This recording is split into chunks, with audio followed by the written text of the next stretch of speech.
आपके खड़े होते हुए नीज बैकवर्ड की तरफ मूव कर जाते हैं, तो जानेंगे हम इस वीडियो में कि हम इसको घर बैठे कैसे ठीक कर सकते हैं। हेलो एंड वेलकम गाइस, मैं हूं आपका physiotherapist doctor Shahzeb Salik, coming to you from Physiofitter. आज हम बात करेंगे जेनुरी कर्वेटम के बारे में। जेनुरी कर्वेटम क्या है और इसका हम ट्रीटमेंट क्या कर सकते हैं। तो चलिए शुरू करते हैं।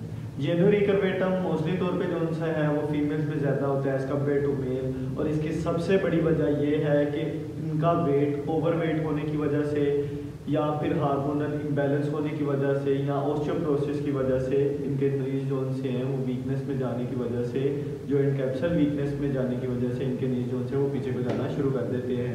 अब ये है कि सेकंड ये मेल्स में भी पाया जाता है। अगर आपने कोई हाई जंप किया है और उसमें आपने अपने नीज को बेंड नहीं किया ड्यूरिंग लैंडिंग पोजीशन, मतलब छलांग लगाते हुए आपके नीज बेंड नहीं हुए, तो उससे आपके नीज जोन से वो बैकवर्ड की तरफ चले जाते हैं, तो इससे भी जेनुरी कर्वेटम हो सकता है। थर्ड काज ये आ जाता है कि आपके एंटीरियर मीडियल साइड, मतलब नी के अंदर वाली साइड पे कोई ब्लो लगा है जोर से, तो इससे आपका जेनुरी कर्वेटम क्रिएट हो सकता है। तो अब हम इससे डायग्नोज कैसे करेंगे कि क्या वाकई हमें जेनुरी कर्वेटम है कि नहीं है। तो हमने करना ये है कि हमने साइड लाइन पोजीशन में खड़े हो जाना है मिरर के सामने, और हमने एक इमेजिनरी लाइन ड्रा करनी है अपने हिप से लेके फुट की तरफ। जब आप हिप से लेके फुट की तरफ इमेजिनरी लाइन ड्रा करेंगे, तो अगर आपको मिरर के सामने सैजिटल प्लेन में अपने नीज बैकवर्ड की तरफ फील होंगे, तो समझ लीजिए कि आपको जेनुरी कर्वेटम है। तो अगर जेनुरी कर्वेटम आपकी बोथ लेग्स में है, तो फिर तो ये एक प्रॉब्लम है कि वाकई आपके नीज का प्रॉब्लम है। और अगर आपका सिर्फ एक लेग, मतलब एक नीज जोन सा है वो पीछे की तरफ जा रहा है और दूसरा नी बिल्कुल ठीक है, तो उसमें आपने एक दफ़ा अपने करीबी फिजियोथेरेपिस्ट को लाजमी चेक करवा लेना है कि क्या उसका हिप का या बैक का या फिर फुट का कोई इशू तो नहीं है जिसकी वजह से उसके नी बैकवर्ड की तरफ जा रहे हैं। जेनुरी कर्वेटम में होता यह है कि आपका पोस्टीरियर कैप्सूल, आपका लेटरल मेनिस्कस और आपका फेबुलर लिगामेंट जोन सा है और बाइसेप फेमोरिस मसल जोन सा है वो ओवरस्ट्रेच हो जाते हैं, और इसमें गैस्ट्रोसिनेमियस मसल भी आपका जोन सा है वो ओवरस्ट्रेच होने की वजह से आपका नी बैकवर्ड की तरफ मूव कर जाता है। तो जानेंगे हम आज इस वीडियो में कि हम इसको किन एक्सरसाइजेस के ज़रिए ठीक कर सकते हैं। तो चलिए शुरू करते हैं। अच्छा जी, सबसे पहले जोन सा है हमने जेनुरी कर्वेटम को 3 फेजेस में डिवाइड कर देना है। सबसे पहला फेज जोन सा है वो मसल्स को स्ट्रेंथ करना है जो वीक हो चुके हैं। तो हमारा जोन सा है सबसे पहले गैस्ट्रोसिनेमियस और सोलियस मसल जो है वो वीक हो जाता है। तो इसमें हमने करना ये है कि हमने स्टैंडिंग पोजीशन में आ जाना है कुछ इस तरीके से, और इस पोजीशन में आने के बाद हमने दोनों हाथों से जो सी चेयर है इसको ग्रैब कर देना है और अपने टोए ऑफ करना है हमें कुछ इस तरीके से, मतलब हमें अपनी हील जोन से है वो रेज करनी है जस्ट लाइक दैट, जैसे मैं कर रहा हूँ। तो इससे जो सा हमारा गैस्ट्रोसिनेमियस मसल है वो काफ का मसल है, सबसे बड़ा मसल, वो एक्टिवेट होना शुरू हो जाएगा। इसको हमने 10 to 20 टाइम्स कर लेना है, तो इससे हमारा जो से काफ के मसल है वो स्ट्रेंथनिंग में आना शुरू हो जाएगा। सेकंड मसल जो हमारा बाइसेप फेमोरिस मसल है, हमारा हैमस्ट्रिंग का मसल है, उसमें हमने करना ये है कि इसी पोजीशन में रहना है और हमने अपनी लेग को ऐसे डाउनवर्ड टू अबव मूव करना है जस्ट लाइक दैट। तो इससे हमारा जो सा है बाइसेप फेमोरिस मसल जो है वो एक्टिवेट होना शुरू हो जाएगा। इसके भी हमने 20 to 25 रेप्स कर लेने हैं, तो इससे हमारा मसल जो है वो स्ट्रेंथनिंग में आना शुरू हो जाएगा।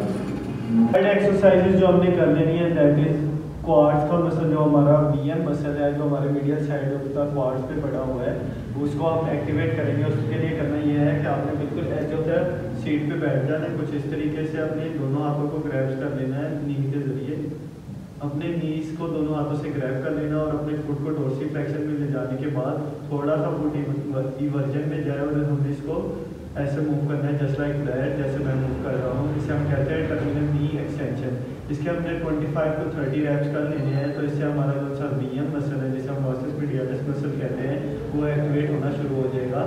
इसके हमने 25 to 30 रेप्स करने हैं और 3 सेट कर लेने हैं। और अगर आप चाहते हैं कि मेरी स्ट्रेंथ इससे अच्छी हो जाए, तो आपने कोई एंकल वेट इसके साथ बांध देना है कुछ इस तरीके से, ठीक है।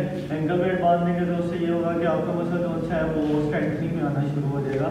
तो हमने बांधने के बाद इसको इवर्जन में लेके जाना है, फुट को डोर्सिफ्लेक्शन करनी है देन दिस। इसके हमने 10 to 15 रेप्स कर लेने हैं। पहले अगर आपने एंकल वेट नहीं बांधा होगा तो उसके आप 25 रेप्स कर सकते हैं, जस्ट बिकॉज ऑफ दैट कि उसमें आपकी स्ट्रेंथ ट्रेनिंग कम है और आपका मसल एक्टिवेट हो रहा है। बट ये है कि अगर आप एंकल वेट यूज़ कर रहे हैं तो उससे ये होगा कि आपकी मसल के ऊपर ज़्यादा फोर्स लगेगी, तो इसलिए आपने इसके 10 to 15 रेप्स कर लेंगे और इसके 3 सेट कर लेंगे।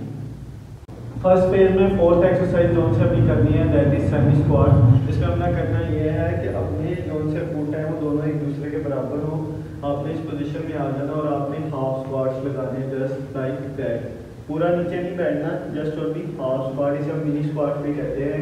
इसके हमने 10 to 15 रेप्स कर लेने हैं और इसके हमने 3 सेट कर लेने हैं। इससे ये होगा कि आपके मसल जोन से हैं जनरली कर्वेटर में वीक हो चुके हैं वो एक्टिवेट होना शुरू हो जाएंगे। थर्ड एक्सरसाइज अब जो सा है वो फिफ्थ एक्सरसाइज जो अब हम करने जा रहे हैं, दैट इज लंजेस। लंजेस में हमें करना ये है कि अगर आप अपने राइट नी को स्ट्रेंथनिंग में करना चाह रहे हैं तो अपनी ये वाली लेग आगे को लेते हैं और ये वाली लेग पीछे को, तो इसमें हमने ये करना है, ठीक है। सेम लाइक हमने दूसरी लेग पे भी कर देना है। अगर आपको दोनों नीज का मसला है तो ये करना है, तो इससे आपके जो है नीज स्ट्रेंथनिंग में आना शुरू हो जाएंगे। ये तो हमारा हो गया था first phase. Second phase zone से है वो गेट ट्रेनिंग है। गेट ट्रेनिंग में करना ये है कि जब भी आप वॉक करें तो आप जब भी, क्योंकि जिनो रिकर्वेटर में होता ही है कि जब भी आप स्टांस फेज में आते हैं तो आपका नी जोन सा है वो बैकवर्ड की तरफ मूव कर जाता है। तो इसको अवॉइड करने के लिए ये है कि आपने जब भी स्टांस फेज से स्विंग फेज में आना है तो आपने 1 to 2 इंचेस जोन सा है अपने फुट को एयर में उठा लेना है और साथ ही साथ आपने हिप की फ्लेक्शन भी करनी है। That is third phase zone सा है, दैट इज मिरर थेरेपी। आपने मिरर के सामने खड़े हो जाना है और देखना ये है कि अगर आपके नीज बैकवर्ड की तरफ मूव कर रहे हैं तो आपने अपने आप को रीट्रेनिंग करनी, मतलब बार बार ट्रेनिंग करनी है मिरर के सामने कि आपके नीज नॉर्मल पोजीशन में नहीं, बैकवर्ड की तरफ ना जाएं, आप उसके ऊपर कंट्रोल हासिल करना शुरू कर दें। तो बाकी इसके बाद थर्ड फेज पे ये था कि आपने सिंगल लेग जोन से है वो बैलेंस स्टार्ट कर देना है, एक लेग पे आपने खड़े होना शुरू कर देना है। तो इससे आपका बैलेंस और कोऑर्डिनेशन और जोन सा है वो इम्प्रूव होना शुरू हो जाएगा। ये एक्सरसाइजेज जोन सी हैं हमने डेली बेसिस पे कर लेनी है, तो इससे आपकी जोन सी है जीनो रिकर्वेटम का मसला वो ठीक होना शुरू हो जाएगा। तो ये थी हमारी आज की video. Thank you so much for watching this video. For further solutions stay connected.